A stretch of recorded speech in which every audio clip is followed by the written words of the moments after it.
கல்யாணம் ஆகாதவங்களாம் மேலே வாங்க டக்குன்னு. கல்யாணம் ஆகி குழந்தை இல்லாதவங்களாம் மேலே வாங்க. முதல் கல்யாணம் ஆகாதவங்களாம் போங்க, சாமியை போய் பாருங்க போங்க. ஓமையாட்ட ஆசீர்வாதம் பண்ணுங்க. அம்மா இங்க இருங்க இருங்க. அம்மா வாங்க, நீங்க வாங்க. என்னங்க இல்லை உங்களுக்கு ஆசீர்வாதம் பண்ணிருக்கியா? அவ்வளோதாங்க, 2 மினிட்ஸ். எல்லாத்துக்கும் ஆசீர்வாதம் பண்ணிட்டு அவங்க சந்தோஷமா போவாங்கல்ல. அப்படியே அங்கே பூஜை பண்ணவங்களே அப்படியே வந்துருங்க. இல்லைங்க உட்கார வைக்கிறதுக்கு தான். அங்கே சாமியில் போய் ஆசீர்வாதம் பண்ண வேண்டியா?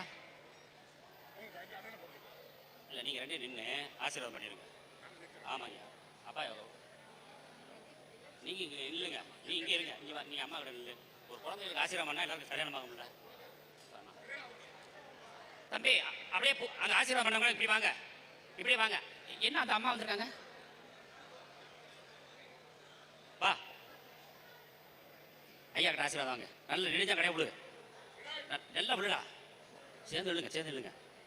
ஐயா ஆசீர்வாதம் பண்ணுங்க. விவாக சீக்கிர விவாக ப்ராப்பரேஸ்து நல்லபடியாக வரணும். ஆன்மீகத்திலேருந்து இல்லறத்துக்கு நீ செல்லணும். பத்திரமா போயிட்டு வா. ஓமையாட்ட